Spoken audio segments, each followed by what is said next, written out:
de alabanza por ministrar, los hermanos servidores, a todos los hermanos involucrados en el servicio. Antes de leer alguna porción en esta noche, quisiera hacer una pregunta. Y quisiera que usted en este momento, quizás la respuesta es muy obvia, pero yo quiero que usted trate de contestarla. Y la pregunta es, ¿cuál es el propósito por el cual nos reunimos? Se la voy a repetir. ¿Cuál es el propósito por el cual nos reunimos? Quizás alguno diga, hermano, venimos a la casa a orar, porque la palabra dice que mi casa será llamada casa de oración. Algunos otros dicen, mira, hermano, venimos a cantarle al Señor, porque también la palabra de Dios dice, cantad alegres a Dios, habitantes de toda la tierra.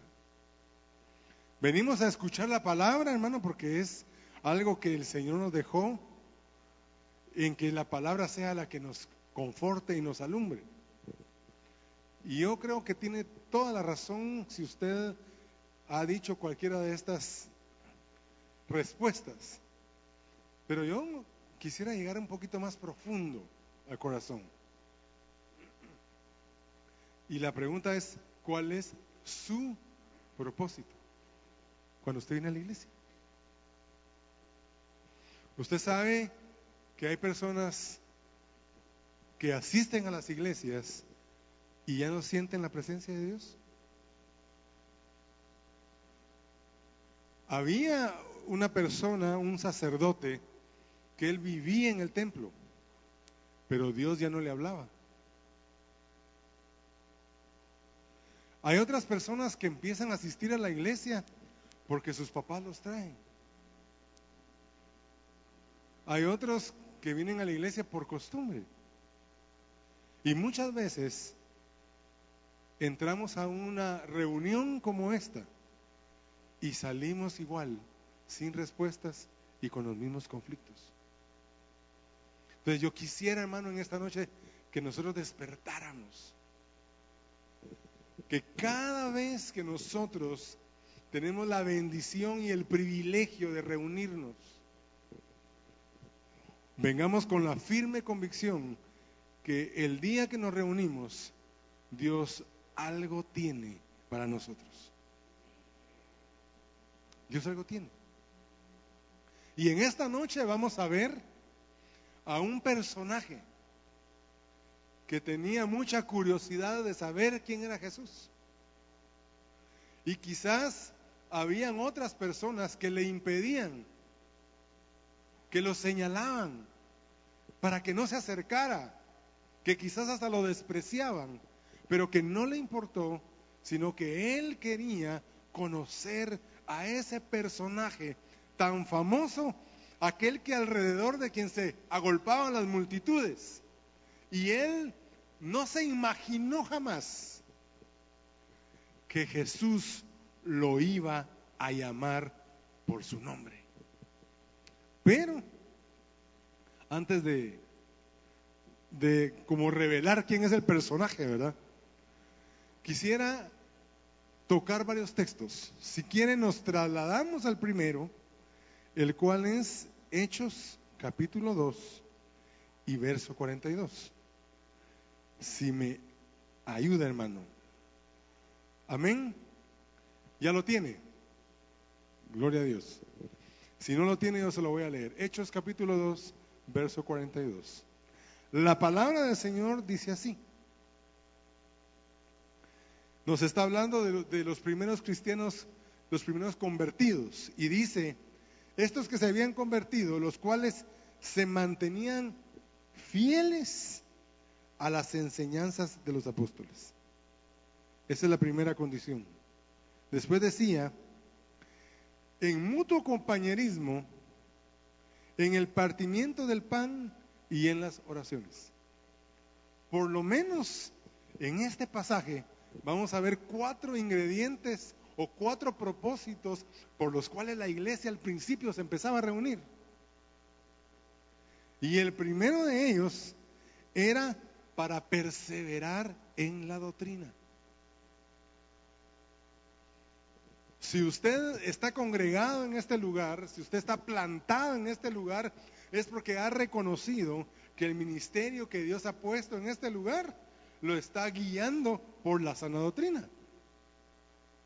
Y entonces, la primera enseñanza es: nosotros nos debemos reunir para perseverar en las enseñanzas del Señor Jesús.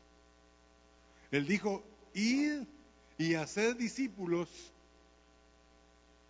enseñándoles todas las cosas que yo os he mandado. Y aquí yo estoy con vosotros todos los días hasta el fin del mundo. Entonces, hermanos, nos reunimos para ser instruidos en la palabra. Número 2, nos reunimos para tener comunión. Fíjese que yo trabajo en un lugar donde hay muchos cristianos. Y quizás usted no sabe, hermano, pero muchas veces es más fácil trabajar con inconversos que trabajar con cristianos. Y entonces tenemos un equipo que son cristianas, ¿verdad? Son cristianas. Pero desde el año pasado yo empecé a notar que habían algunas diferencias. Y entonces uno dice, bueno, quizás hay cosas que uno un día se enoja, un día le molesta, pero al día siguiente se habla. Pero nos fuimos de vacaciones y ahora que regresamos, venían todavía peor, hermano. No les sirvió de nada esas vacaciones como para decir, me voy a reconciliar o algo. Entonces, ¿sabe qué es una de las cosas que a mí me preocupa de ese cuadro? Que lo veo ahí, pero quizás todos hemos vivido. Que hay hermanos y hermanas en la misma familia y en la misma iglesia que no se hablan. Aquí no, es en otro lado. Que no se hablan. ¿Y sabe qué es lo que a mí me preocupa? Que las hermanas y hermanos dicen amén, se ponen a danzar, se quebrantan y delante de Dios todo, pero no le hablan al hermano. Y parte de los propósitos de la palabra de Dios, como aquí está escrito, es la comunión. La comunión no significa que usted tenga que aguantarle todo a los hermanos. No significa eso. La comunión, ¿sabe qué significa? Que a pesar de mis defectos, usted me acepta como soy. Como decimos, ¿verdad? Dios nos recibe como usted venga. Si entra alguien ahí en la puerta y viene de pecar, viene de una vida, entonces el Señor no lo rechaza, el Señor lo recibe. Lo que sí es cierto es que uno puede venir a Dios como sea, pero lo importante es que Dios no te va a dejar así. Dios te recibe como vengas, pero Dios te va a cambiar, pero Dios te va a transformar. Entonces la iglesia, hermano, la palabra iglesia significa aquellos que son llamados fuera, aquellos que quizás Dios apartó del mundo y dijo, en el mundo tendréis aflicción, pero no tengan miedo porque yo ya vencí al mundo. Y en esto conocerán que son mis discípulos, en que tuvieran amor los unos con los otros. Y en Hechos dice, y en esa ocasión se las llamó por primera vez cristianos, porque se parecían, porque seguían, porque eran discípulos. Entonces, hermano, no puede ser que a estas alturas tú sigas enemistado con tus propios hermanos. Muchas veces decimos, el evangelio es el único ejército que mata a sus heridos. ¿Alguien ya no viene? ¿Y qué pasó con el hermano? A ver, se fue al mundo vos. No, hermano, no. No, por favor, no, que no suceda eso. ore, vaya a visitarlo y tráigalo. Y si él, es que fíjate que no voy a la iglesia porque le he fallado al Señor, no me siento bien, no ando bien, pues ninguno de nosotros está bien, por eso estamos aquí, por necesitados. Entonces, hermano, seamos una iglesia que restaura a la gente. Si usted en este momento yo le preguntara, usted hiciera memoria, ¿cuántas personas han estado sentadas en esas sillas que el día de hoy no vienen a la iglesia y andan mal en su vida? Y muchos de ellos ya no vienen por vergüenza. Mire, hermano, tenemos que ser genuinos. Yo tengo que ser sincero en decirle, hermano, hoy vengo mal, hermano. Hoy no tengo ganas de orar, hoy me peleé con mi esposa, hoy le contesté mal a mis hijos, hoy me peleé con el jefe, hoy me orinó el chucho, si usted quiere. Pero ¿sabe qué pasa? Que hemos aprendido a que venimos a la iglesia y nos tenemos que ver intachables.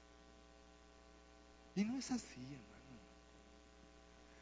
Muchas veces la gente está ahí y porque empieza a no crearse un ambiente donde se muestre la debilidad, se empieza a consumir y se empieza a morir porque no sabe a quién pedirle auxilio, siente que lo van a señalar, que le van a decir algo. Hermano, aquí estamos todos porque somos débiles.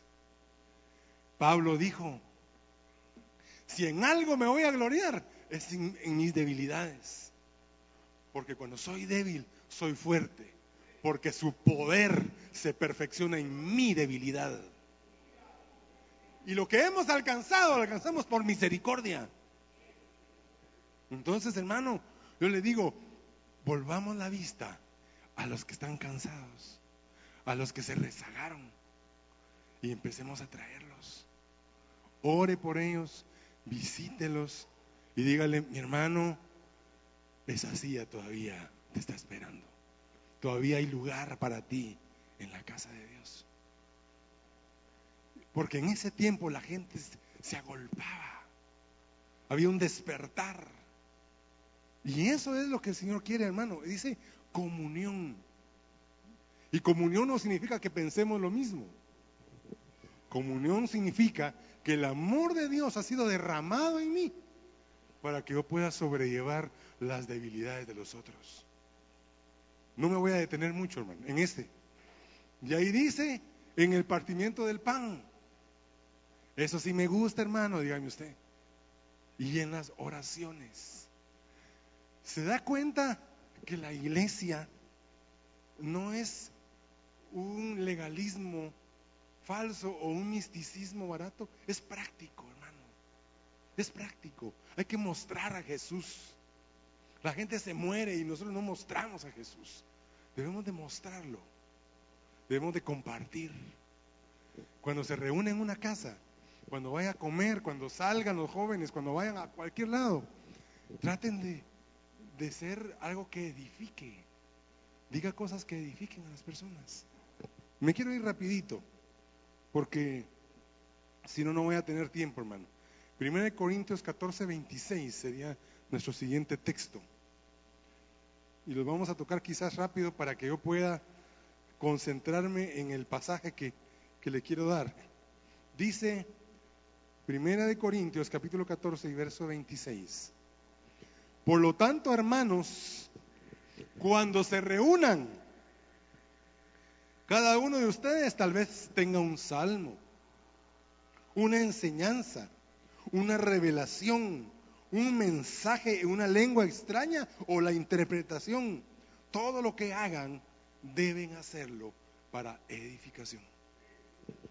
Los dones que el Señor nos ha dado, no nos los ha dado para nosotros mismos. Todo lo que Dios nos ha dado en dones es para poder ministrar el cuerpo. Entonces, déjese usar, hermano. Déjese usar. No sea tímido. Bendiga a las personas. Si usted ve que alguien está adorando y necesita oración, usted trate de ayudarlo. Las hermanas busquen a las mujeres, los varones busquen a los hombres. Pero no se acerque para creer que usted es el ministro y que usted está bien y él no. Métase a la par y dígale, vamos a clamar hoy por las debilidades que tenemos. Vamos a buscar al Señor hoy, hasta que Él se muestre. Quizás hoy yo no vengo muy firme, quizás hoy yo vengo tambaleante, pero la fe de los demás me va a impactar a mí. Porque unos días unos están débiles, otros días otros, hermano. Pero el que esté fuerte, que sobrelleve las cargas de aquellos que son débiles. Y vemos los mismos ingredientes: alabanza, enseñanza, en mensaje en lenguas, interpretación. Esos son los ambientes que deben estar cuando nosotros nos reunimos. Y el último de los pasajes, Efesios 5:19. Y ese es famosísimo, ¿eh? Hablando ustedes con salmos, himnos, cánticos espirituales, canten y alaben al Señor con el corazón y den acciones de gracias. Y hasta bajito, ¿verdad? En un texto que pareciera que está fuera, dice, cultiven la sumisión unos con otros. Hermano, el Evangelio, nosotros lo complicamos, pero el Evangelio es muy práctico, es muy fácil si nosotros lo podemos simplificar. Muy bien, habiendo terminado los pasajes, vamos a Lucas, capítulo 19. Y déjeme tratar de rematar con este pasaje.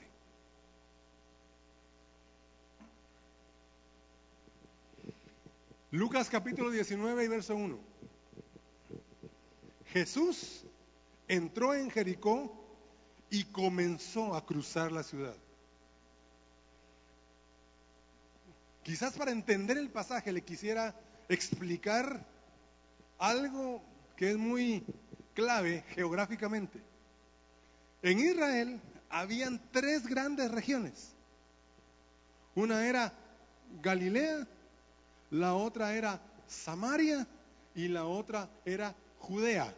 Y en Judea estaba Jerusalén, ahí cerquita estaba Belén, y ahí cerquita era donde vivía Marta, María y Lázaro, que era Betania. Esos lugares están de acá. En Samaria, ustedes se acuerdan de la mujer samaritana. Y en Galilea estaban todas las ciudades donde más Jesús predicó. Estaba Caná, Betsaida, Corazín, todas esas ciudades, Caná de Galilea. Y entonces Jesús muchas veces tuvo que hacer el recorrido desde Galilea para Judea y había que pasar por Samaria. Pero los israelitas tenían por inmundos a los samaritanos, porque los samaritanos se habían mezclado con los asirios hacía muchos años. Y entonces para muchos de ellos que eran muy religiosos, ellos no querían pasar por Samaria como para no contaminarse. Por esa razón, cuando Jesús está sentado en el pozo de Jacob y los discípulos van a comprar alimento, la mujer se extraña. ¿Cómo tú, siendo judío, me hablas a mí que soy samaritana? Porque los judíos y los samaritanos no se tratan por esa razón. Pero la otra ruta alternativa era subir por donde estaba el Jordán y pasar por Jericó. Jericó estaba a 27 kilómetros de Jerusalén. Entonces, en esta ocasión, Jesús pasó por Jericó. A Jericó había llegado su fama, pero él no frecuentaba ese lugar, no pasó muchas veces por ahí. Pero como toda la gente lo conocía, lo había oído de él, entonces dice el capítulo 19, verso 1, Jesús en su camino a Jerusalén empezó a atravesarse la ciudad de Jericó. Mientras caminaba, verso 2, había un hombre rico que se llamaba Zaqueo, que era jefe de los cobradores de impuestos. Ahora, en Israel, un cobrador de impuestos era un traidor para los judíos, porque en ese tiempo el imperio de Roma tenía dominio sobre Israel y ellos le impusieron impuestos, pero para cobrarlos usaban a los mismos judíos para hacer ese cobro.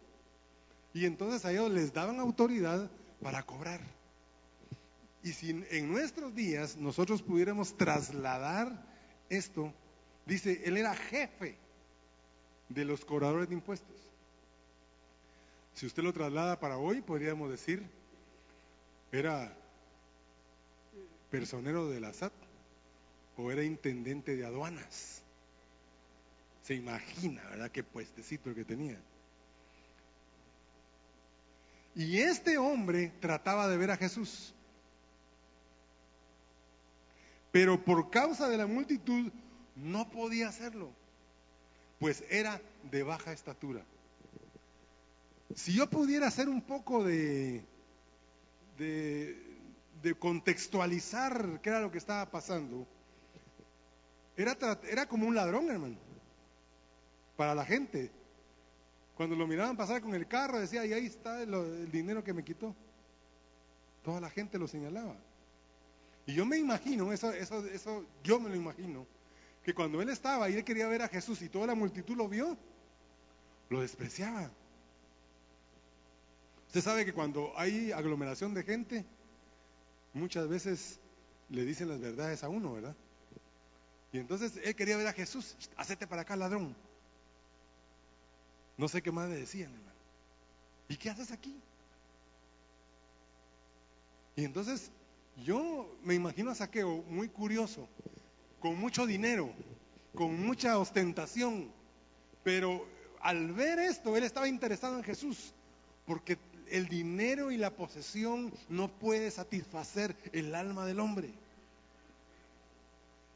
Y entonces, a pesar de la crítica, a pesar del señalamiento, él no se detuvo y dijo, como estos me están maltratando y no me dejan ver, entonces me voy a subir a un árbol y voy a conocer a este personaje tan famoso que todo el mundo me habla de él. Sigamos leyendo, hermano. Verso 4. Pero rápidamente se adelantó y para verlo se subió a un árbol, pues Jesús iba a pasar por ahí. A mí me impresiona la vida de este hombre, que en este momento quizás su necesidad había llegado a un límite. Y él no iba a detenerse hasta no conocer a Jesús. Estaba determinado. Ni el desprecio, ni la crítica, ni el señalamiento, ni su estatura le iba a impedir que él conociera a Jesús. Verso 5. Cuando Jesús llegó a ese lugar, levantó la vista y le dijo, Zaqueo, apúrate y baja de allí, porque hoy tengo que pasar la noche en tu casa. Yo me imagino que Zaqueo no quería que lo viera Jesús. Él lo quería conocer, pero jamás se imaginó que Jesús iba a poner su mirada en él. Jamás se imaginó que lo iba a llamar por su nombre. ¿Se imagina, hermano, cuál fue el impacto en el corazón de Zaqueo al ver que aquel hombre que nadie lo dejaba ver, que era famoso, que iba pasando por la ciudad, cuando él estaba diciendo, aquí estoy de arriba, aquí lo puedo ver, pero aquí nadie me va a ver a mí? Y Jesús pasa y levanta la vista y lo llama por su nombre. ¿Cómo haber impactado la vida de Zaqueo? El decir, ¿quién le contó de plano que todos estos chismosos ya le fueron a decir quién soy yo? Pero Jesús se da cuenta, hermano.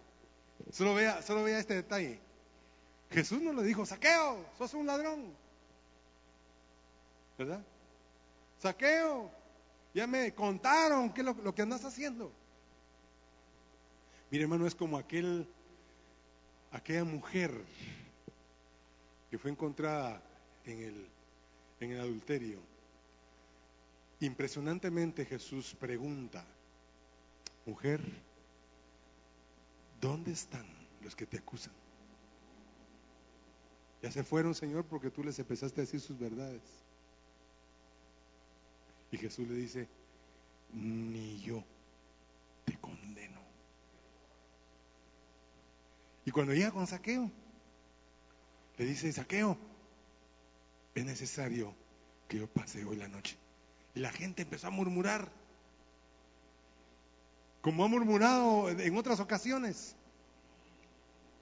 Cuando entró en Lucas capítulo 7, verso 34 al 50, cuando Jesús entró en la casa de Simón el fariseo, y aquella mujer pecadora llegó a lavar los pies con un perfume muy caro y los empezó a secar con sus cabellos, el fariseo dijo: si fuera profeta, se diera cuenta qué clase de mujer es la que le está tocando.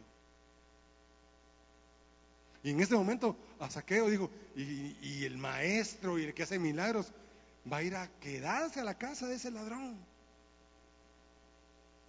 Lo criticaron. Pero Jesús se refiere a Zaqueo y en ningún momento lo empieza a señalar. Mi hermano, cuando tú te acerques a Dios, Dios no te va a desechar. Dios siempre va a estar con sus brazos abiertos, esperando que te acerques a Él. Quien se acusa somos nosotros. Es el enemigo el que te dice: sos un hipócrita, no vales para nada, solo aparentando estás.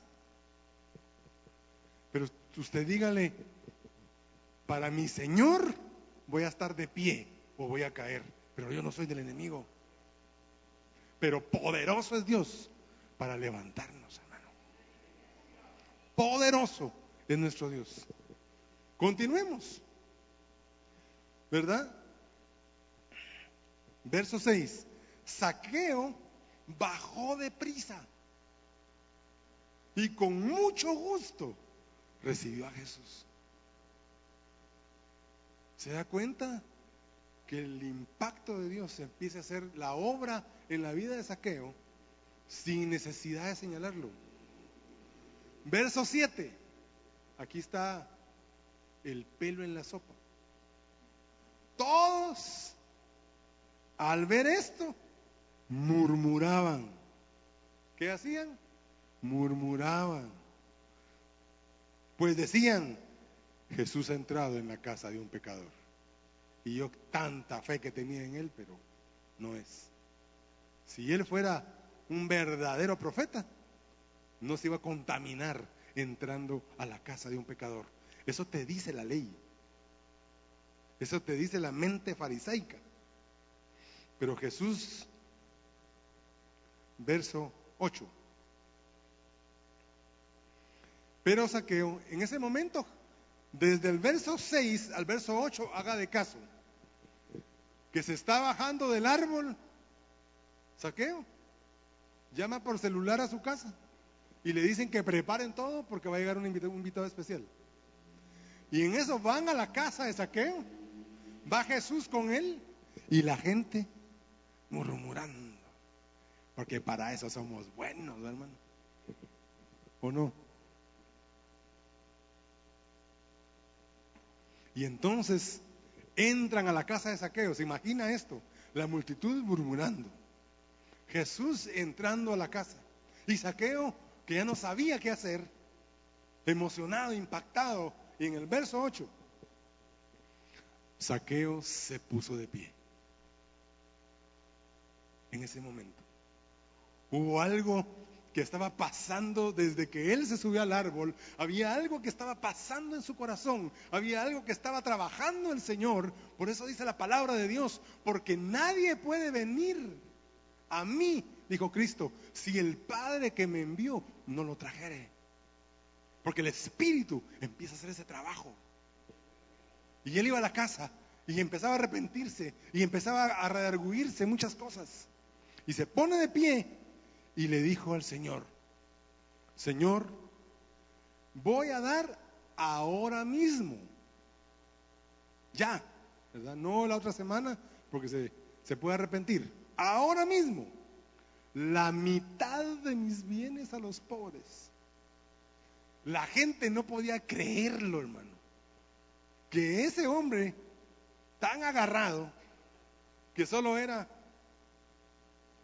Zacapa y nada de Jalapa, en ese momento él estuviera diciendo eso, que ¿qué?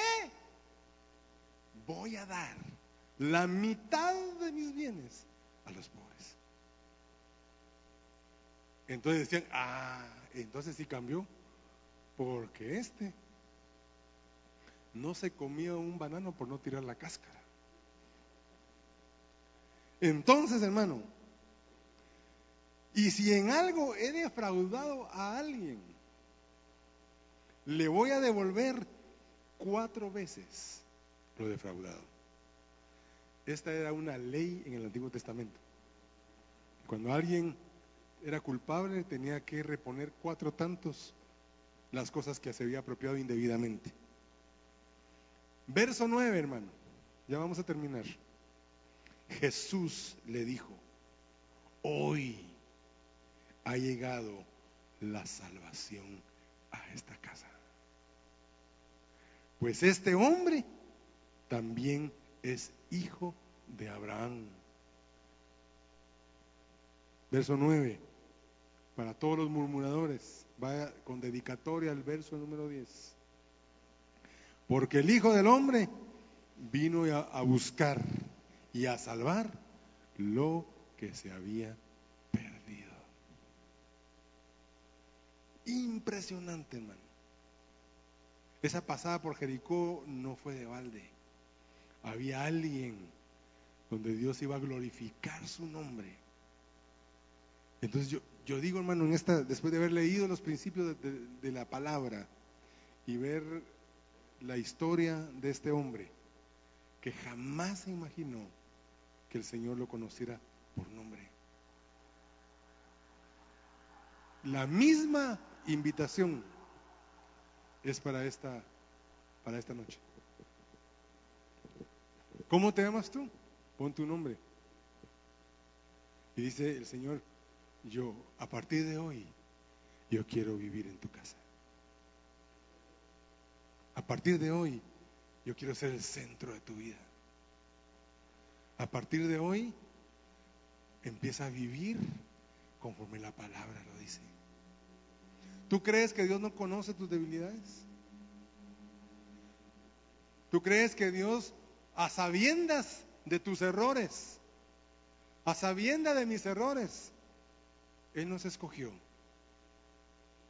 Es el Dios que no se va a detener hasta que termine la obra en nosotros. No hay nada que lo detenga. Así que, mi hermano, termino con el Salmo 133. Y si los hermanos de alabanza me ayudan con un fondo suavecito, suavecito. Dice: qué bueno y qué agradable que los hermanos convivan en armonía. Es como ese perfume tan delicioso que se resbala sobre la cabeza de Aarón. Y habla del rocío de Hermón, que en otro día lo hablamos. Allí el Señor ha decretado para su pueblo bendición y vida eterna. Póngase de pie en esta noche, por favor. Quiero que levante sus manos al cielo y que cada noche, cada día que tú y yo nos reunamos en la casa del Señor, tú vengas con expectativa. Hoy algo quiere hacer Dios en mi corazón. Yo quisiera orar. Quiero que cierres tus ojos y que el Señor en esta noche haga algo en mi corazón. Joven, que esa juventud, como dijo el poeta, divino tesoro, no pase por gusto. Que no pasen los años y que al final de los años tú digas: qué lástima, que desperdicié mi vida y mi tiempo y no me pude vivir una vida recta delante de Dios. Señor, en el nombre de Jesús, en esta noche, yo bendigo a tu pueblo. Señor, yo te pido que hoy toques el corazón de tus hijos y de tus hijas. Que hoy, Señor, sea un día de transformación en nosotros, un día de cambio, un día de hoy voy a empezar a ser diferente. Hoy empiezo el camino, hermano. En el nombre de Jesús. Aquí hay 2 jóvenes que han pasado. Si alguien más quiere acercarse, hay libertad para que vengas y quieras acercarte al Señor. Si tú lo quieres hacer, existe la libertad para hacerlo. Pero yo te pido que no te apresures. Hoy desprende virtud del Señor. Hoy desprende virtud de aquel Dios todopoderoso. Aquel que te rescató, aquel que pagó, que dio su vida por ti. Porque Él te quiere llevar a otro nivel. Él que te quiere llevar a otra forma de vida. En el nombre de Jesús, recíbelo en esta noche. En el nombre poderoso de Jesús. Todo aquel que pueda hoy dar un paso de fe y decir: yo, Señor, toco el borde de tu manto para que la virtud de tu Espíritu Santo hoy sea derramada en mi vida. En el nombre de Jesús. En el nombre de Jesús. Joven, señorita, esta es la oportunidad para ti, para enderezar tu camino, para honrar al Señor donde quiera que estés. Si un pecador pudo hallar gracia delante de Dios, hoy el Señor con sus brazos de amor está para darte una nueva oportunidad, para revestirse de tu poder y para que camines de la forma firme y fuerte en el Evangelio. Señor, te damos gracias ahora por todo lo que has hecho en nuestras vidas. Que en esta noche podamos afirmar nuestro corazón y caminar, Señor, contigo. Para honrarte hoy, reprendemos al enemigo. Todo lo que él quiere hacer no tendrá poder sobre nosotros, porque tu palabra, Señor, dice que somos más que vencedores en aquel que nos amó. Así que en esta noche recibe la bendición de Dios para tu vida y tu corazón. En el nombre de Jesús, sé bendito, sé fuerte y valiente. En el nombre de Jesús.